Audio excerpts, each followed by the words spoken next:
if you had to boil it down to the couple key metrics for growing on YouTube, what would those be?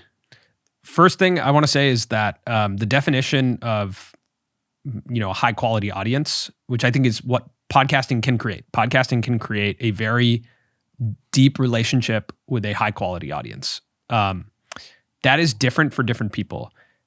200 people could be a high quality audience for someone, right? Depending on what they want their outcome to be or who they want to impact. And I think sometimes we get skewed with the numbers that we see, right? That does it need to be hundreds of thousands of people? Is there a reason why? Or is that pure based on like comparison and validation? I think you have to deeply understand why you want certain outcomes. Like what does quote unquote making it mean as a podcaster? That's number one. The second thing on the question around metrics, I think there's some ones on YouTube that have been talked about a ton over the past couple of years, maybe largely because of our show and our conversations with Mr. Beast being one of the biggest creators. The greatest quote from him is just, if they don't click, they don't watch. That's like number one. So that's click-through rate, right? So if you make a thumbnail, you're going to gauge based on how many people see this thumbnail, what percentage of people are clicking on it. That's number one that you want to track, right? Which breaks down into thumbnail, title, and hook, really. Yeah.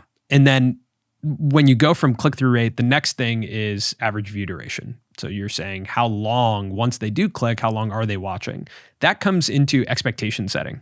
Exactly what you're talking about. There's a title, a thumbnail, and a hook. The question that I want to answer as a viewer is when I find a video and I'm like, ooh, that does seem interesting from a packaging perspective. I click on it. I go in, was this the video I was expecting?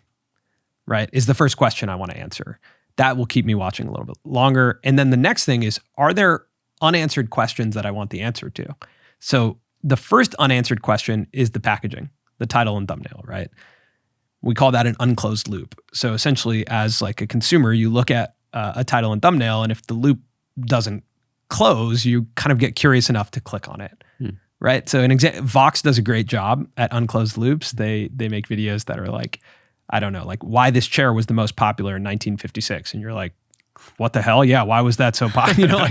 That's like my mind needs to connect that. Right? It's interesting. I never heard of it phrased like this as well. And so then the first loop that closes is you click on it, and all of a sudden, like you're satisfied by something, which is, okay, this is that video about those chairs from 1956. That's cool. And then within 10 seconds, you want to introduce something new, right? That I'm waiting for. It's like, well, these are photos of every building in 1956. Click, click, click. You see them.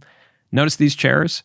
They're really popular. But what you didn't know is this guy and what he was doing at Delta Airlines. And you're just like, what was he doing? Right? And so I don't know, just coming up with these more questions that you want to exactly. There's a structure to scripting. And in podcasting, the way we both do that is through hooks from the conversation. Right. And so you're going to cut a montage of the different things that were talked about at different points in the conversation. And that's going to now create situations where it's like, ooh, I want to hear about that. What was that about? What did he say about that? I want to continue. I feel like there's an important differentiating thing there, as well as your job is to create more, and I don't do this as good as we could on the show, but to create more curiosity than just like too obvious on the button, here's value. Exactly. If you give too much of the value up top also, then it's like, right. Well, then I just got it. Yeah. You have to create curiosity. That's storytelling, right? It's there's a great bit from the creators of South Park. Have you seen this?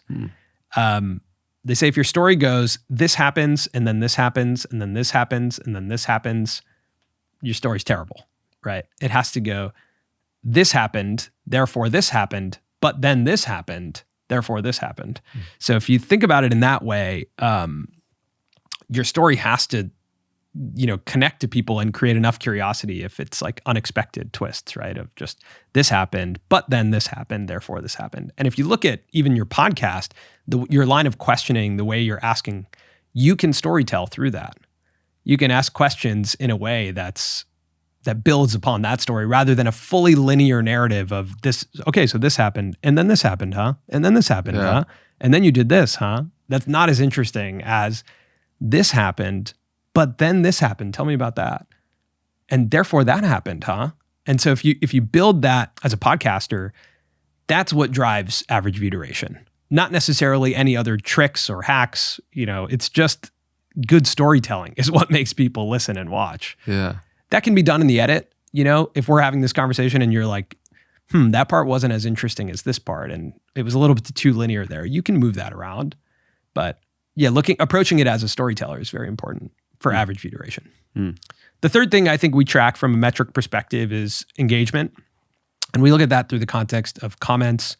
We look at it through the context of just any level of engagement, likes, comments. We believe if we're not generating comments, then we're not actually creating anything worth talking about. Right? It's not conversational. And I think we want to be approaching our episodes in a way that drives conversation. And so we think about that a lot. So those are the three metrics I would look at if you're growing on YouTube is click-through rate, average view duration, and then average comments per episode.